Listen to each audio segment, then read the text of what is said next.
Well, good afternoon or good morning, wherever you happen to be. We're so glad to have you with us as part of our Tepper School Alumni Reunion weekend. It's a beautiful day here in the Berg, and we're so glad that you can join us virtually. We wish we could have you all on campus. It'd be a lot more entertaining to have you face to face, but we're so glad we're able to do this virtually and thankful for this great technology that allows us to connect with one another. As you can see, we are recording today's session, and you'll have an opportunity to submit your questions for our alumni panelists in just a few moments using the Q&A box on it. So thank you so much. This is going to be the first time we've ever done a decade panel like this, so I think you're going to be very grateful that you tuned in to hear the great insights from our alumni that are going to be with us today. And let me just do a quick introduction before I go on and let them introduce themselves. So we're delighted to have panelists joining us from all the decades. First, Mark Anetto representing the 1970s, a 75 alum.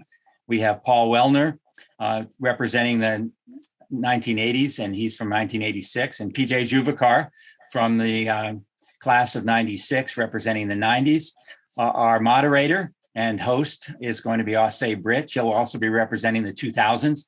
And then we have Ian Buggs, who is going to represent the 2010s.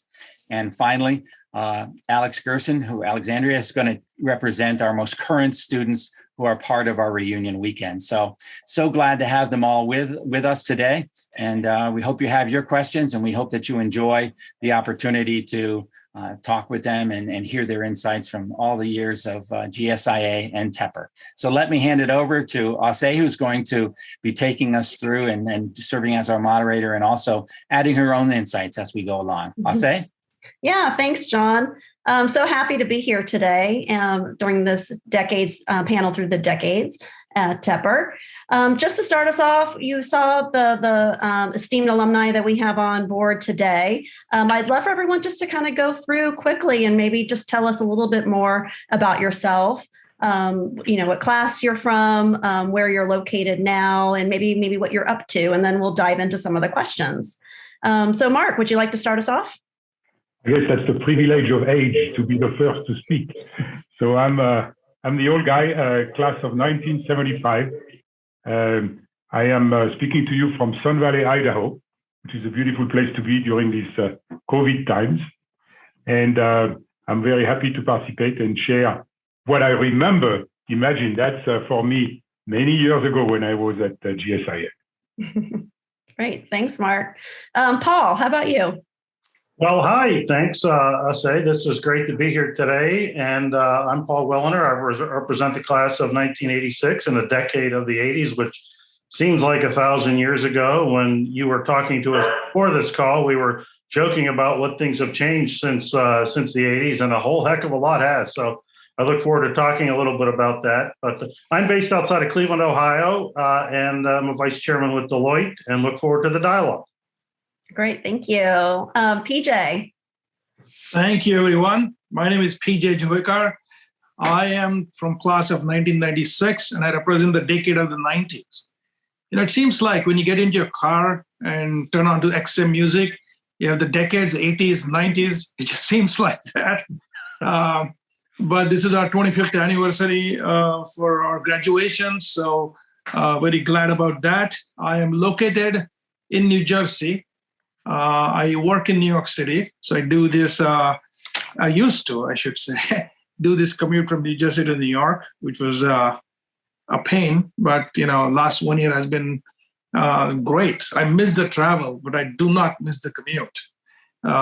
Just to tell you what I do, I'm at Citigroup in equity research, and I head up their global chemicals practice. Thank you. Great. I guess I'll go next and going in chronological order. So this would have been my 20th reunion, class of 2001. I am located outside of Washington, D.C. in the Northern Virginia area. There's quite a few Tepper alumni here. So we're going to talk about that a little bit later about how we stay connected. But it's nice to be in a city that actually has a good group of folks here, especially even from my class that we've stayed in touch. So my post-Tepper career has been in marketing. So I've worked for a number of companies in marketing, and that's where I am right now as VP of Growth Marketing at a software company called Terminus. So yeah, that's about me. So how about you, Ian? Thank you kindly. Hello from Dubai. It is a little after 8 p.m. The kids are in bed. I made sure to hustle them off and get them fed and put them in bed so there'd be minimal noise. So thanks everybody for joining. Thanks to the panel for participating. My name is Ian Buggs, class of 2011. I cannot believe it has been 10 years since I graduated. It doesn't feel like it. I don't feel like it's been 10 years. But currently working as the head of finance for the Gulf cluster for Amgen. I've been pretty much kind of a career healthcare pharma guy for the majority of my career, but certainly just happy to join in and share some perspectives over the years of what's changed, what hasn't. My one tidbit, I'm still waiting on my check from John Sengenberger, as I would like to remind him, I'm the one that got David Tepper to publicly commit that he was going to give the money for the Tepper quad. So I'm waiting on my check to come. Finder's fee. Exactly. Nice. And our newest alumni, Alexandra. Hi, everyone. Alex Gerson, really nice to meet everybody virtually and spend time with this panel. Ian, I guess I owe you a personal thank you then, because I'm one of the alumni who actually got to experience the Tepper quad. I actually got both because we moved into the Tepper quad my second year at Tepper. I'm currently based in New York City and I work for Bain & Company. So I've had the chance to work on all sorts of cool projects and industries. I have a personal passion for the consumer products space and I've always spent a lot of time there, but I've gotten to explore some new industries, including a bunch of time in private equity, which I wouldn't have had the chance to do prior to getting my MBA. So really excited to be a part of this conversation today. Great, thank you. So let's just dive in. So the first question I have for the panel has to do with traditions. So GSIA Tepper has a long list of traditions associated with the program, such as the weekly bar crawls, beers on Friday, the Follies, robber barons, and more. I'd love to hear, your experiences, participating in some of those traditions. So how about you, Ian? Why don't we start off with you? Sure. So some of the more memorable, I used to serve as the president of the GBA. So every week I would write in the Robber Barons, kind of the president's corner, just some motivational tidbits for the week, which I had a lot of fun with. And then one of the greatest things I remember was International Festival. And for me, that was a great opportunity just to highlight and showcase what our classmates could do. And even you untap these hidden talents of like, I didn't know you could play the guitar. I didn't know you could sing. I didn't know you could dance. And my first year, I actually sang. And I had never sang in public before. No one threw tomatoes. So I guess it was okay, but it was just an opportunity to try something that I had never done before. And it was just a lot of fun to get in front of my classmates and have their support, to be able to have the courage to do it. So certainly Robber Barons and International Festival, stick out in my mind as some phenomenal experiences that I was able to partake in and contribute to. So, Ian, why don't you tell us what the GBA is? Because I know that was something that was formed, I know, after I graduated. So we didn't have the Graduate Business Association. I think that's what it stands for. Sure. So could you tell us a little bit more about that? So the Graduate Business Association is, in essence, kind of the student administrative body, as it were. I would say we take suggestions from our classmates in terms of bettering the experience that they have, as well as liaising and interacting with administrators and professors, really to look at how do we drive a strong community academically, professionally, socially throughout the school. And it was just a great opportunity to step in and serve the school, just to take feedback, give feedback, and really connect with all of my classmates, across all the programs, whether it was MBAs, full-time flex time, as well as the MSCF students. So I think to that degree, it's just nice to have an opportunity to connect. So we had not only just, of course, president and vice president, but we had various committees. So anything from, kind of more career services, professional development. I had my own CFO. I had, we had a tech side. So, our grouping was actually quite sizable to really go across the gamut of what type of student services that we would need. So it was just a lot of fun, and certainly just an additional thing to add on with all of us type A MBAs wanting to pack our schedule with as much as we could. But yeah, it was a great opportunity just to give back and really think through how do we really enhance the experience, not only for students that are there now, but lay the groundwork for students that would come down the line. Mm-hmm. That sounds great. Alex, how about you? Did you participate in some of these traditions, and what were some of your favorites? I did, yeah. And I have to say, robber barons was one of my favorite things about the week. I did not write. I'm not that creative or funny to be able to write for robber barons, but it was always a highlight of the week whenever that little newsletter would get dropped around the quad and bring a bit of levity to the week. Was always a great tradition. But one of my favorites was really Beers on Friday. So the way that it was set up when I was there, Monday through Thursday you have classes, and Friday is really a day that's dedicated to club events or maybe recruiting or networking with companies on campus. And everybody, as Ian mentioned, is running a million miles an hour, doing a whole bunch of different things. And so Friday Beers was an awesome way to just reunite everyone together, reconnect on everything that had been going on throughout the week. And so it was a great way to just unwind with classmates after a very busy week. Mm-hmm. And one of the things I really liked seeing as well is, as I mentioned, a lot of companies would come back and a lot of alumni would come back for those events on Fridays. And some of them would make sure they would actually stick around and maybe not even schedule a flight until after Friday Beers, because it was a part of their tradition as well. And so we'd get to see them, having a good time, reconnecting with potentially professors or some of the administration who happened to be there, or reconnecting with their friends that also happened to be back at the time. So it was just really neat to see that it was a special thing for other people as well, and other alumni coming back. Great. Yeah. And for me, personally, I always would try to make the weekday bar crawls if schedule permitted, because I think not being from Pittsburgh, it actually was a great opportunity to see the city and, visit different areas within the city that I may not even be aware of. So I thought that was a great experience. And then I also participated in Follies. I don't know if they still do Follies, but that was a really fun night too. And we had my class had a pretty big contingency of students from Latin America, and they did a hilarious impression of Menudo.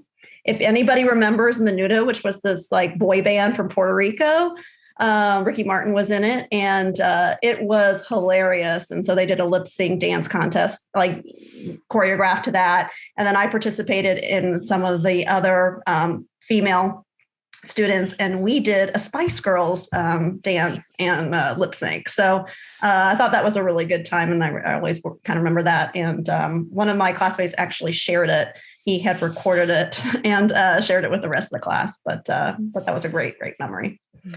So let's move on to the next question.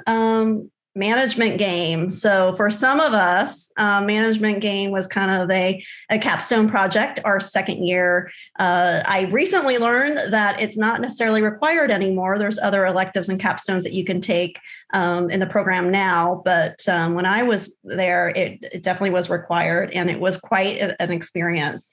So I'd love to hear from some of the panelists on your experience in management game and how it's kind of, evolved over the years. So Mark, why don't you tell us about your experience with management game? Yes. In the 70s, clearly the management game was a very fundamental part of the whole education. In fact, the management game was pioneered by GSIA. There was no other business school doing that at the time. And it was very exciting. It was a great teamwork. We had a great team. My team was, at the time we were in the soap business. My team was called Unilever. It's a play on word with Unilever, of course, the Dutch company. And so, but to tell you, how old I am and how 75, what we are doing in 75, our input in the management game was on 80 columns punch cards. And our output was a printer. But I remember the moment where the printing was coming out to know how we've done on the quarter input that we had done. It was so exciting, and we were all nervous reading as the printer was coming out. How did we do? Did we gain market share? Did we make money, etc. So I make you kind of smile to think about the management game, but with the punch cards. However, at the same time, the management game was such a big deal. For example, we negotiated the salary of our employees in the game with the United States Steel Union, real union guys. Oh. And I remember these meetings with these union guys, and I was the president of Unilever, and of course they gave me crap because I was French, as you can imagine, with my accent, and these guys were not exactly politically correct. But the negotiation with union was just amazing. So it was a very, very formative experience. But beyond the 80 columns punch card, I want to say that the education that we got, and I want to say that for the young people that are listening to us, so it sounds like, I'm kind of an ancestor with punch cards. However, the training we got in terms of academic excellence and analytical approach to business and technological approach to business was, I'd say, so good that many years later, when I was more than 50 years old, I joined a small company called Amazon.com as the head of operations. And suddenly I find myself with a bunch of high-tech people, all in their 20s and 30s. But I was not irrelevant. I was still competent because what we learned at Carnegie Mellon in the 70s allowed us to be able to learn the technology as it evolved over the decades, 80s, 90s, 2000, 2010s, and with you now, Alex, we could be still relevant. So what I want to tell my friends, the young graduates and the people that are perhaps even students and listening to us, is that you will be relevant in 40 years' time, thanks to what you've learned at Tepper today. Mm-hmm. That's great. That's great advice. Paul, how about you? What's your experience with management game? What was your favorite memory? Well, yeah, Mark covered a lot of it there, and it was a very manually intensive process back in those days. And when in the mid '80s, we still weren't. It wasn't a highly computerized management game. A lot of it was the lessons that you learned as a team, kind of looking at the data, trying to think about making decisions, thinking about how you were going to present to unions or present to your management board. There's a lot of those learnings, I think, that were really important. I think of it as as a management consultant for the last 30 years. I think about creating the messaging and sharing the messaging and continuing to sell your ideas, which I think was a really important part of the management game. I think one of the fun things was, and I was not a management game president, but the kind of the voting for presidents, and then like literally the fantasy football draft that would be done to see who would get on your team kind of in the management game. And given the entire class participated, it wasn't a certain subset of people that you decided to do it with. It was everybody. And it taught you a lot about how you worked with a group of people that you didn't necessarily know very well. And you got to know them during the mini as it related to management game. But it was a great one of those learning environments that was very, again, like a consulting project. You get thrown in with a bunch of people, clients, and your team members that you may not know that well. And you've got to figure out how to work together and how to leverage the strengths of all the people on the team. So I would say those are the things that I took away from management game the most. Yeah, I would agree with that when trying to recruit for the team, because you need somebody in each functional area. So you need somebody who you feel like is strong in finance or operations or marketing in order to kind of build a good team. So I think that was key. There was a lot of strategy, I think, to it in terms of putting a team together. PJ, so tell us about your experience. What was management team like, in the mid 90s? Well, I think somewhat in the 90s, it got computerized. So we had to go down to this computer room and put in all the inputs, and then we'll find out our results. I think it was very memorable for me. Management games, aside from beers and bar crawls, so the three things I remember. And I think it's the same thing. I think we were selling soap. And I think 1 week represented 1 quarter, and 1 month was a 1 year. And we were losing share. And I was a CFO, and Susan Smith, who many of you know, was a CEO. And then we made a decision to lower our price to gain share. And I kind of pushed for that. Everybody agreed.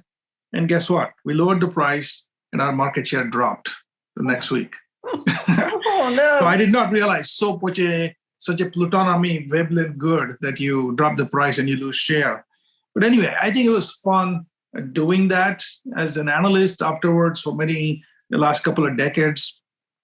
I follow the chemical industry. I'm also looking at some of the EVs and lithium-ion battery companies, and all the strategies that they play against each other and how they want to get ahead of each other. It's really, you can really apply that to real life. And so the experience, I think, was invaluable. So really, really learned a lot from that. Mm-hmm. Great. So, what do you think sets Tepper apart? I mean, a lot of schools have MBA programs, and, being in a top 20, 25 program, I think each one of them kind of have their own distinct culture to it or what they're known for. What do you think makes Tepper special or sets it apart? I'm going to start with you, PJ. What are your thoughts? We all used to say Tepper is a quantitative school. We are quants. So what does quant mean? Mm-hmm. And to me, what it meant was you got the mastery over numbers. And whether you become CFO or CEO or a consultant or an analyst or whatever, if you know your numbers, you're always very confident and you can present yourself if you know your numbers. Mm-hmm. And for me, whenever I met with clients like Fidelity or some of the big hedge funds, they would throw questions at me about the industry or what's happening in China. And if you have the ability to cite numbers at the right time, what the market size is, what the TAM is, what the growth rate is, or whatever, what companies EBITDA is or multiples are, I think that mastery over numbers literally carried me through this job. Mm-hmm. So what Tepper meant to me was, it was a quantitative school. You needed to understand the numbers, but then we learned how to put those numbers in the bigger picture. And that's what really set GSI Tepper apart for me. And that's what the school was known for that. And I think that tradition carries to distinguish itself even today, that we have these Tepper intersect programs with engineering and computer science and management. And I think that's our niche. And I think we should celebrate that niche. We should push that niche forward and not try to compete with everything in every aspect. Mm-hmm. That's our niche. And I think that's what will set us apart. Yeah, I think nowadays, almost in every function, analytics is so important. Like I said, I built my career on marketing, and it's a lot more analytical and insights driven, I think, than people think in terms of making decisions. And I think the program, its rigorousness, its approach to management is rooted in analytics, I think. I know for me has prepared me well. And I think the size too, the fact that it's more of an intimate program. I had 220 students in my class, and I think it's roughly about the same size today. I know, Mark, I think yours was smaller, like less than 100. But being in a tight-knit group of 200 people over the course of 2 years, I think, to me, was a great experience. How about you, Ian? What do you think, makes Tepper special, sets it apart? So I'll take your segue and run with it. And one of the things I remember that Colleen McMullen would always say is that the Tepper School is small but mighty, right? Mm-hmm. And so when you look at the pedigree of people that came before you, the Pauls, the Marks, the PJs, and see what they've been able to do and the impact they've been able to have on their respective industries, it shows that you didn't have to go to some big school. There was all of that brain power, at GSIA, the Tepper School, that made us strong and still makes us relevant today. And so I think with that, and to build upon your earlier point about the analytics, the main reason why I came back to school to get my MBA was because I told people I wanted to be analytically dangerous. And with that comes with being able to ask questions, interrogate, but also to demonstrate how you can build a story, right? And in my current role, certainly working in the Middle East, you have to question everything about 10 times before you go forward with something, because there's a lot of risk that's involved in everything that you do, whether you're operating in Iran or Saudi or Qatar. Things happen, and you have to be very nimble and agile in order to make on-the-spot decisions with very limited information. Whether it's, the output of diplomatic issues that arise at the last minute, and you have to be able to respond, or oil price crashes and that impacts the Ministries of Health's budget. All of these things come into play when you're making these types of decisions. And I feel as though I've been better equipped to handle that and think through that because of the education I had. Mm-hmm. And Alex, how about you? I know you are a Carnegie Mellon alum twice over, undergrad there too, so you probably were familiar somewhat with the program at Tepper. But what do you think, makes the program special? Yeah, you started to touch on this a little bit. And I think for me, it's really about the strength of the community at Tupper. I remember, going through the business school application process and deciding where I wanted to go and visiting campuses to help inform that decision. And what really stuck out to me is that at Tupper, it just felt like such a collaborative environment. I feel like when you step out of the existing career you have and into the unknown of an MBA, I wanted to be in a place that felt incredibly supportive, not competitive. We compete to push each other forward, but not against each other in any way at all. Versus I felt like I got that type of feeling at some other schools I visited. And I just really wanted that community aspect while I was going through this process. And I feel like Tepper is a shining star example of that collaborative nature. I know that my classmates are my very good friends, and we are all successful these days because of each other. Absolutely. So I think that for me is what really stands out for Tepper. Yeah. And I think to actually get through the program, you really have to rely on your classmates just because of the volume of the work and the rigorousness of it. And everyone has their own strengths, I think. So I think in order to, like I said, to get through it, you need to rely on each other. And I agree with that. I remember when I went through programs looking at other schools, so many of them were so big, they had cohorts. And so you got to know people in your cohort, but you didn't necessarily know everybody in your class just because of the sheer size of it. And I also feel the alumni network is very strong at Tepper. I've been in instances where I have moved to new cities due to my husband's job, and I've had to start fresh and looking for work. And I go to the alumni database, and I find that everybody that I've reached out to has been very helpful in terms of just networking, because you're just part of that same experience in that same community. So let's talk a little bit more about the academics and classes. I'd love to hear more about, what some of your favorite courses were and professors. How about you, Mark? Who did you like? Which class did you enjoy the most, or which professor, was your favorite? There are two professors I'd like to remember about, who have in fact been very essential in my experience at GSIA. The first one was Robert Kaplan. He was our teacher in accounting. He had developed a whole theory about activity accounting, which was very interesting. I am originally an engineer from France, and so I always thought accounting was just a series of plus and minus.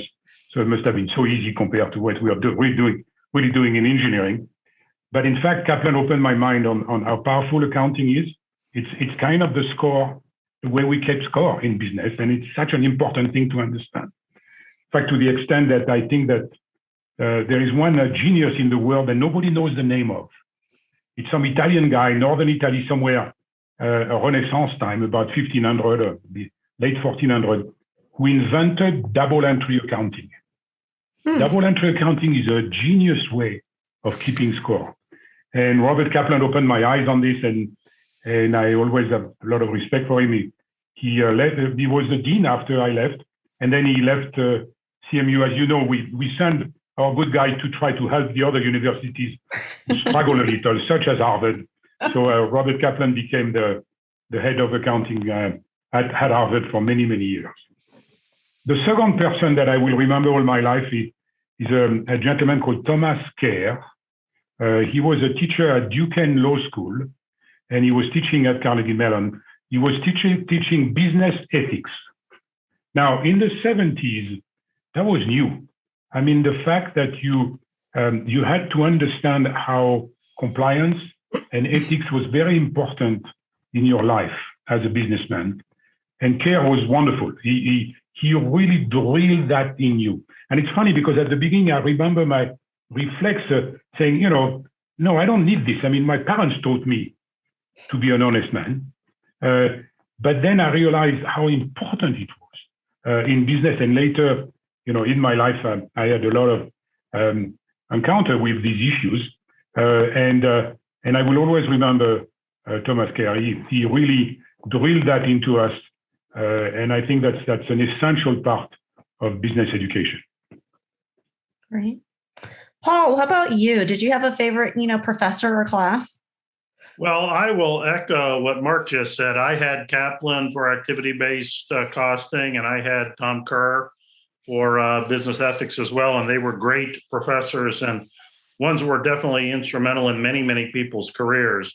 The two that stand out for me, though, that I would talk about was one is Jerry Myers.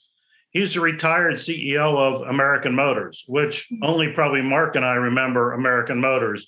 It ultimately got, kind of blended into Chrysler and Daimler Chrysler and Fiat Chrysler. And, now the only thing that remains from American Motors is the Jeep. But Jerry was the former CEO of American Motors, and he wrote a book called When It Hits the Fan. And it was a crisis management class. And he would bring in CEOs of different companies. And we would, for a week, we would study the crisis that they were going through. And then the CEO would be there and we would talk about the crisis. So, it was like AG at Bendix. It was the head of the Federal Reserve during the savings and loan crisis in the early 80s. It was just a who's who of CEOs and business leaders that would be there. One of the big things was T. Boone Pickens came in because that was when Gulf Oil, which was an old Pittsburgh company, was being taken over by Chevron, and there were all these activists, and T. Boone Pickens was basically the guy who kind of got, he was the, the outside investor who was trying to buy Gulf Oil with his Mesa Petroleum. So it was a fascinating class and a fascinating time of kind of crises in business that Jerry highlighted. And, he commuted from Detroit. He still lived in Michigan. I used to run into him in the airport occasionally. Fantastic class, fantastic guy. The other one I would call out was a class on entrepreneurship, and Don Jones taught it. And Don Jones was one of those very early serial entrepreneurs, in the Pittsburgh area, and invested a lot in businesses around automation and early things in the internet. And, Don just was like the wise old sage when it came to kind of getting businesses off the ground. And I wrote this harebrained business plan about setting up a beer superstore, which doesn't sound very sexy or exciting. But for those of you who have ever tried to buy beer in Pennsylvania, how antiquated the liquor control board laws are. So we were going to be the disruptor of the beer industry in the Pittsburgh area. So, but Don and Jack Thorne and the people that were around that were phenomenal. And, we just loved kind of the chance to be really entrepreneurial. And ultimately I went and joined corporate America. And then I became, a consultant with Deloitte, and now, run the industrials practice. So I'm a long way from being that kind of cutting edge entrepreneur trying to disrupt the alcohol industry in Pennsylvania. But those were two kind of classes and sets of professors that were really instrumental to me. Yeah, I learned about the whole liquor law beer distribution early on. My first weekend in Pittsburgh, so my classmates had like a welcome party, and the kegs ran dry by like 9:30. And it was like, I couldn't believe there was nowhere to buy beer. Like you couldn't go buy anything. So the party ended kind of quickly. but that is pretty interesting. You had to go to the squirrel cage or Silky's. Silky, yeah, and buy like singles. Some of the old, Tuesday night bar crawlers. Right. Ian, how about you? What were some of your favorite classes while you were at school there? So I took a course with Marvin Goodfriend, and I'll never forget. He gave us a homework assignment, and he said, "It took me 2 days to solve this." And I was like, "Well, wait a minute. You came up with it, and it took you 2 days. Like, how long do you think it's going to take me to figure this out?" Right? But he was, an old school professor. I mean, it was one of those where you had to go to class because he was teaching you the lecture on the chalkboard. But just to kind of be in his presence and learn from his brilliance and how he stretched your brain, really to think was amazing. Professor Weingart, certainly with groups and teams, and really, people talk about the quote unquote soft skills, right? Because we're such this quote unquote quant school, but you realize that the soft skills are not soft skills. You need to be able to, to manage, in addition to, all of the numerical sides of things. And then certainly even, Chris Telmer was great from international finance perspective. And certainly, even after I left, and particularly when I moved to Dubai, I would email him certain, cases of things that I was working on real live. And I said, "Hey, from your class, I think your students would appreciate these inputs," right? So there are things that, certainly sunk into my brain that I could use those theories and what I learned in class and apply it to what I was doing real time. And that's something that I really appreciated in terms of, in terms of the kind of pedagogical way of bringing all of those things to life. And lastly, I'll reference Sundar Kekre from operations. Mm-hmm. One day he was explaining something extraordinarily complex, and everybody's sitting there very glassy-eyed, like what just happened. And he said, "So does everybody understand?" And I remember raising my hand and saying, "Absolutely not." And I think my classmates looked at me and were like, "Thank God somebody said something." But Professor Kekre just started again, right? And he wanted to make sure that you understood it. It wasn't just let's fly by this and, why am I teaching, these students, right? He took the time and he cared that he wanted us to get it. And so I really appreciated him just taking the time to reinforce the lesson. Mm-hmm. Yeah, I mean, I ended up not going into operations, but I was always very impressed by Ravi and Taylor and those professors. I mean, that's one of the things the program is known for. I thought those classes were really interesting. I think the class that I got lost in the most is I decided to take options my second year, which was like, but it was a challenge. And I heard it was probably the hardest class to take at Tepper. And so I took on the challenge, but obviously I'm not in finance or on Wall Street, but yeah. So let's move on to another question. So let's talk about your classmates. And some of us have already mentioned how we are still in touch with several of the folks that we graduated with. It's a tight-knit community. How have you all kind of stayed in touch with your classmates? Why don't we start with Paul? Tell us about that. Alrighty, would love to do that. But I want to just do one more call out to a professor, and I would, like to mention Bob Damon. I wasn't a finance guy, but I've gotten to know Bob over the 10 years that he was the dean, and so many things that Bob has done, I think, for the school and for, the graduate business community and for us individually. I just, I thought nobody mentioned Bob. We should mention Bob because he had a significant influence on a lot of what we've all done, whether we were on his advisory board or his business board of advisors or just connected to Bob at Carnegie Mellon. So I just wanted to do that one thing. I agree with that. I took a strategic finance class my second year, and I really enjoyed that course. That was a lot of fun. Hey, can I give one shout out? Yeah. Well, can I give one shout out before you go on to your question? I wanted to call out late Professor Rick Green. And Rick Green taught cases in corporate finance. And it was only a case-based course. He was an absolutely fantastic teacher. I remember him very fondly. He was absolutely my favorite teacher in those 2 years. And Paul mentioned earlier about T. Boone Pickens and Gulf Oil.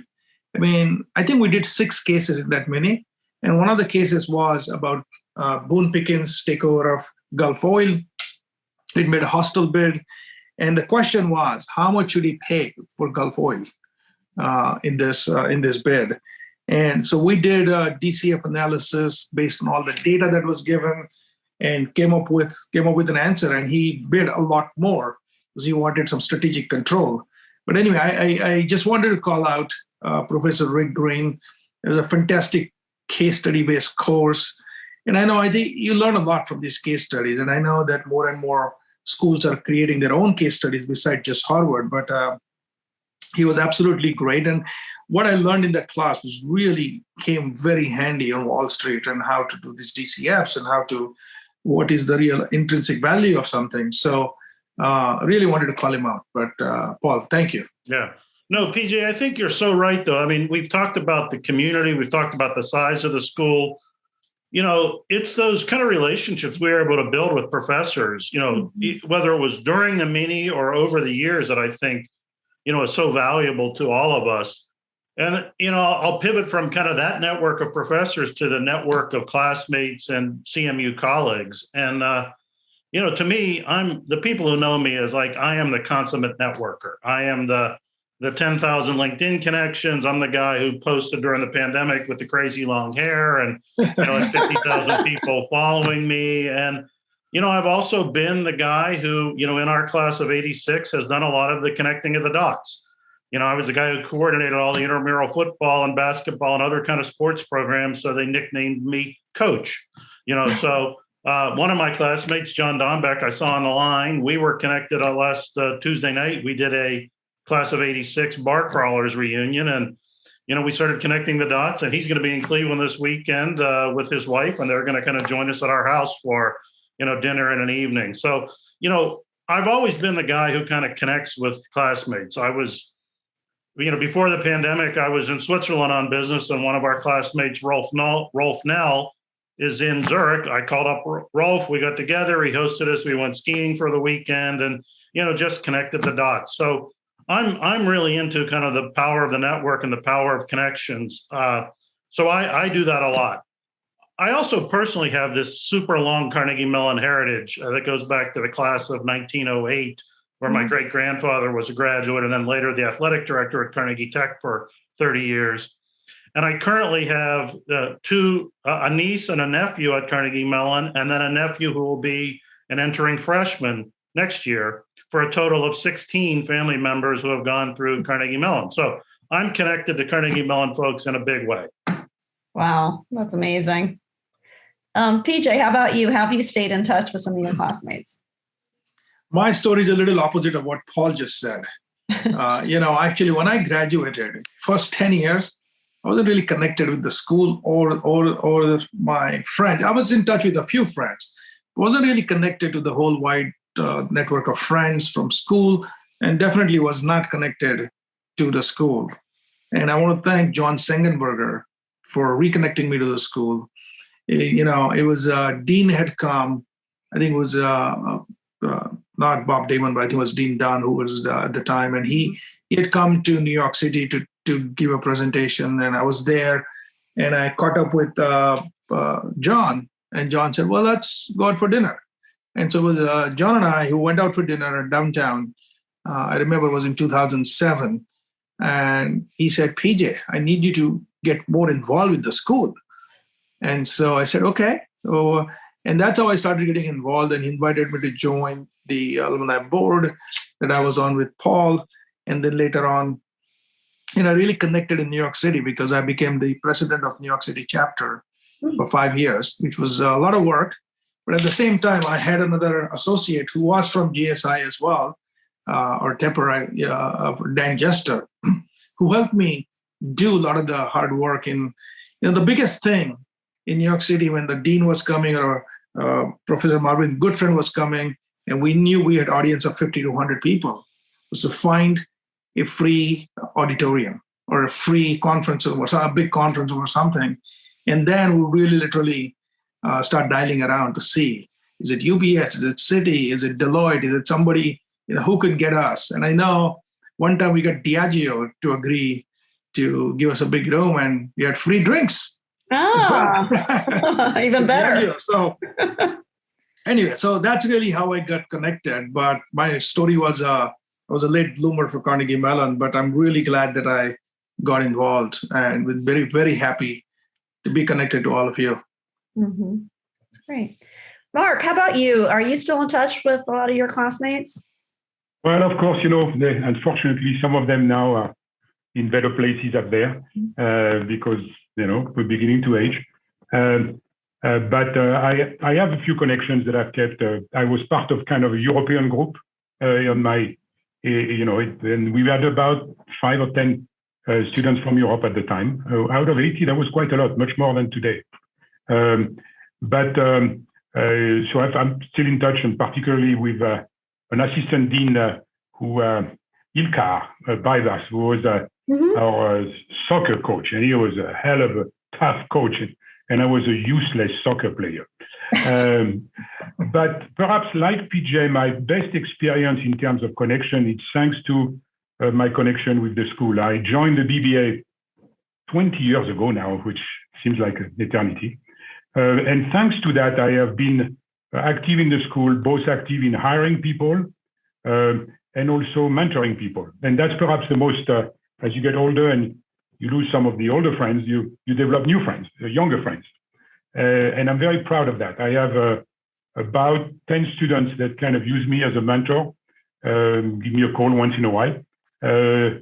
Many of them, of course, I've hired at Amazon, and I am following their career with excitement because Carnegie Mellon, Tepper, and Amazon is a good synergy there because we have such an analytical approach makes that the people are very successful with Amazon.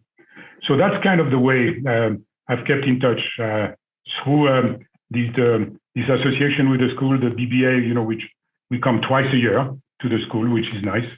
And I take the opportunity to hire people and to meet and to speak at either courses or speak at Operations Club. I've been a common speaker at the Operations Club. And so that's really nice. That's a way to share. And again, the message that I passed at the beginning regarding the fact that we are relevant for many years, which is the quality of the education that we get. That's part of my speech. My usual speech to the young Carnegie Mellon students is to say, you know what, when I was at GSIA, the other guys graduating from those worthy schools such as Harvard and others would tell us that we are a bunch of nerds.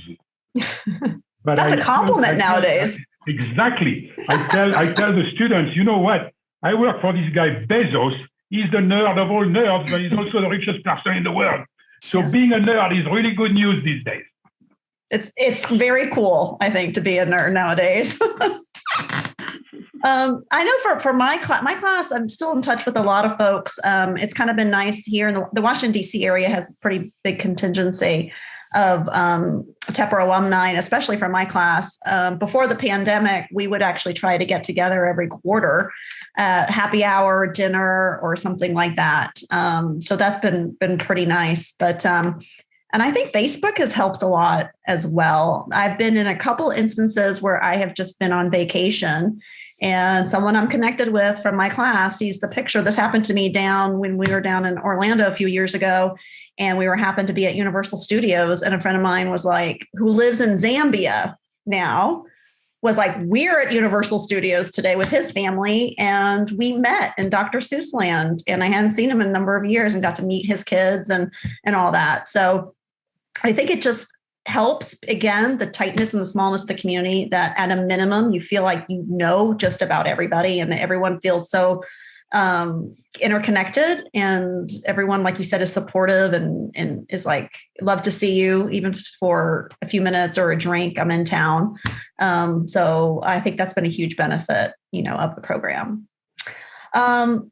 So I have just a couple more questions because we're coming up on time. But one thing I wanted to ask is, Alex, I know there's a program that you participated in called Accelerate Leadership Center.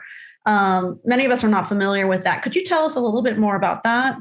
Yeah, definitely. So the Accelerate Leadership Center is an awesome part of the Tepper program and sort of helps to even out a bit of the like heavy quant and analytics we might get in addition to other classes as well. But it's over the course of the 2 years, they offer a lot of different professional development and personal coaching.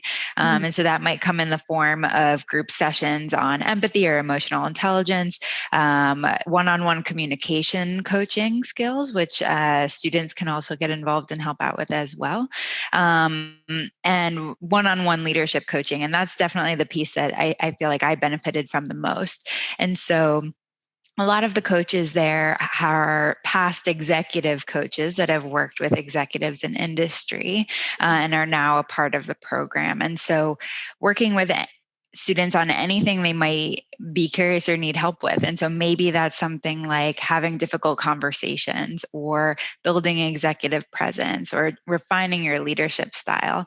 And so for me, one of the things I was most involved with, I was president of the consulting club my second year, and we had a board of 14 of us and very strong personalities, a lot of type A, as Ian mentioned earlier.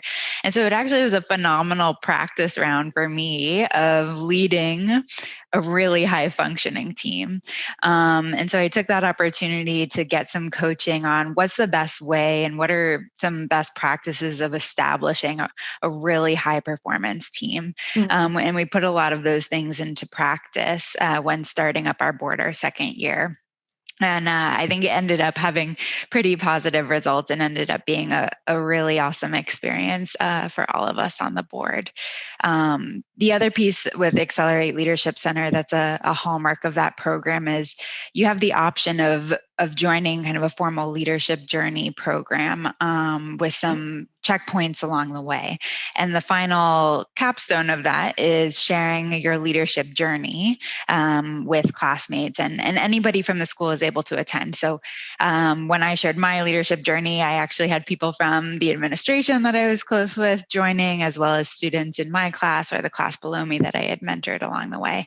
And I found it to be a beautiful way to cap off my experience, and frankly, pretty cathartic because, it's quite an intense process over those 2 years, just being able to reflect on everything I learned and gathered along the way. Mm-hmm. It sounds like a great program, for your postgraduate career as you enter, the workforce. I think, we talked about soft skills and developing those. I think as we all have moved into leadership positions, we realize how getting the most out of a high functioning team, how important it is, because you can't do it all yourself and you're going to have to hire really good talent and rely on them. So that becomes a much bigger part of the job. Mm-hmm. So let's talk a little bit about Pittsburgh. For some of us, it was new. It definitely was new to me. Like I said, I'm from Florida originally. And so moving from Florida to Pittsburgh, I actually really liked the city. It was not what I had expected when I had moved there. And I think even now, since I've left, it's become even more of a tech hub center and a kind of a Renaissance city. I know a lot of people are staying there after post-graduation for starting off their careers. So I'd love to hear what you miss most about Pittsburgh, since it seems like all of us have kind of moved away from it. How about you, Ian? What do you miss most? So I went to University of Pittsburgh for undergrad. So I had been there since 99. So I lived in Pittsburgh for 12 years. Mm-hmm. My mother called me a Pittsburgher, although I grew up outside of Washington, D.C. I love Pittsburgh, and I get back when I do come back to the States. I always go back to Pittsburgh at least for a couple of days.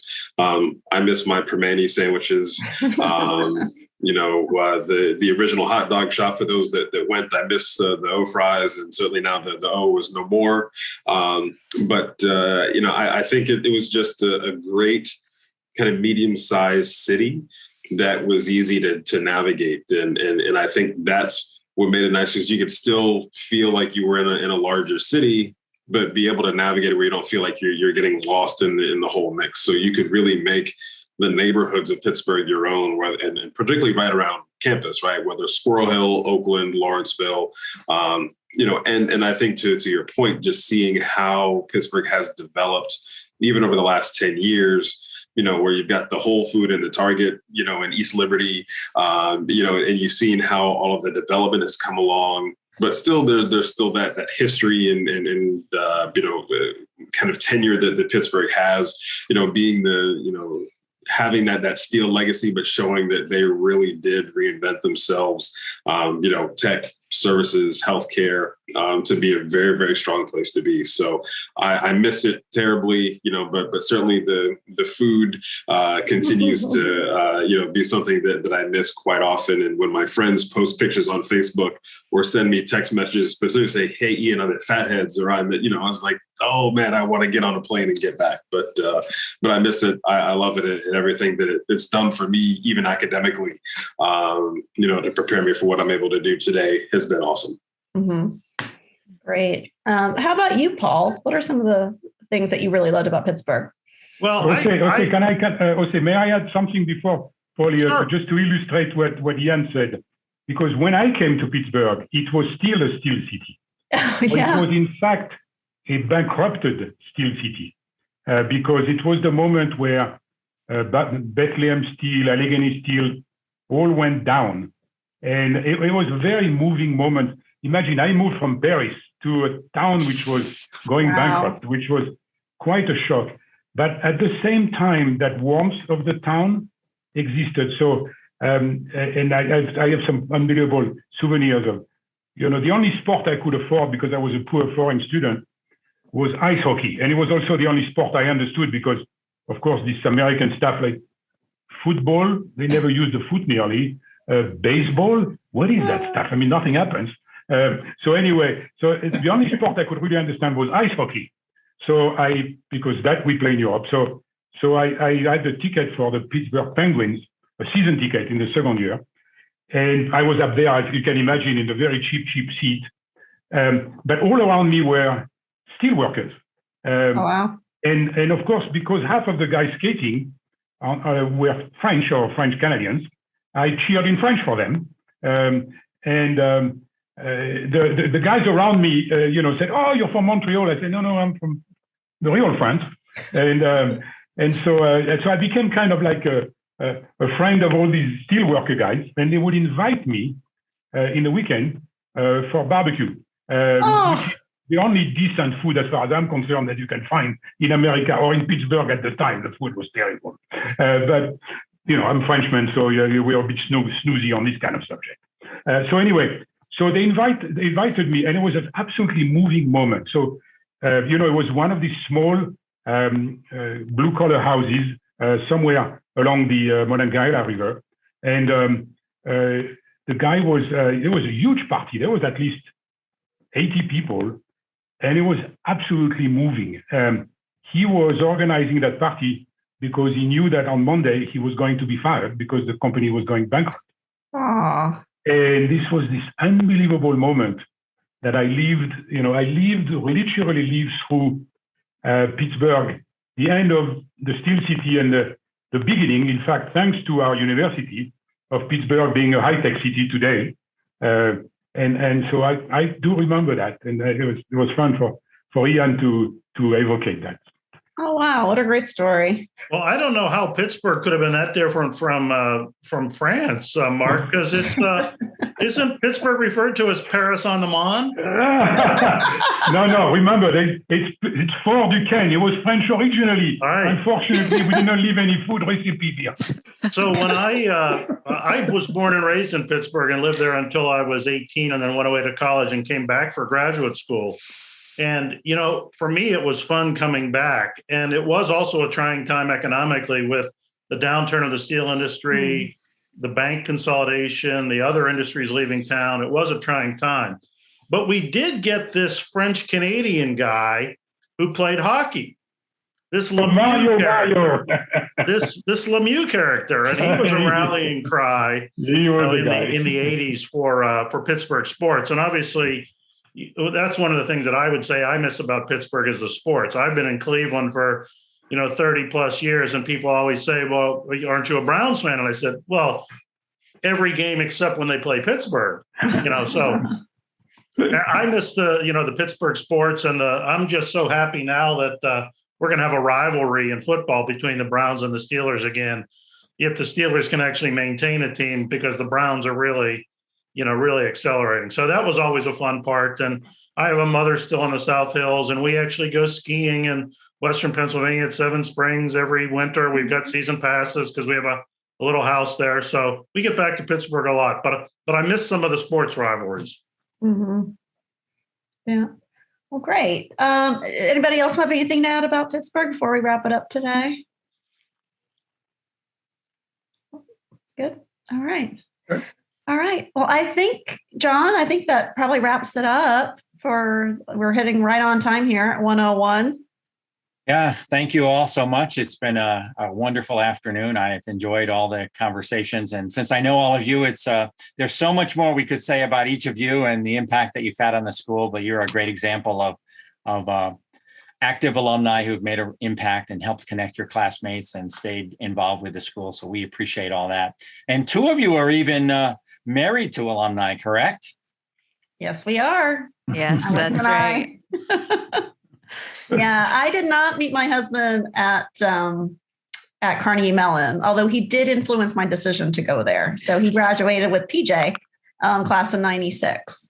So we met outside of school, but then when I was looking to go and get my MBA, he of course had a big influence on saying, you should look at Carnegie Mellon. It'd be a great program for you. Yeah.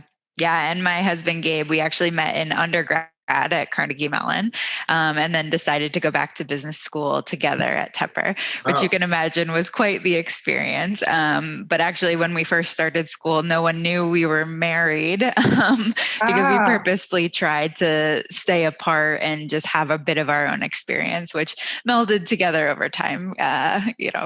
People figured it out eventually, but yes, we are highly connected to Carnegie Mellon. So he was with Gabe was with Deloitte up until recently, right? Yes, that's right. That's right. Yeah. So we also recruited consulting together. He was on my board. So we had quite the experience together, but all very positive. Well, thank you for your time today. We're going to share this video of today's presentation with the alumni community, and I think they'll all enjoy the opportunity to reminisce and to celebrate the great legacy of Carnegie Mellon, and as it continues on now into what we think is a real intelligent future for the world, and where Carnegie Mellon is and the Tepper School is going to be at the forefront. So thank you so much for all your time and attention. For our alumni, if you're staying on, we've got some other great events coming on today with wine tasting and food cooking class and all kinds of things going. And for those who didn't get a chance to hear the dean's update on the school, we have another one coming up on Tuesday morning at 8 a.m. So that should help our international audience if you wanted to, or those of you who get up bright and early in the morning, you can catch her then. So thank you so much. Have a great reunion weekend. So glad to see you all. And thank you for joining us. Thank you, Jose. Thank you, Pleasure. for leading us. Thank you, Jose, for leading us. My pleasure. Good fun. Thank you. Thank you, Ozzy. Bye.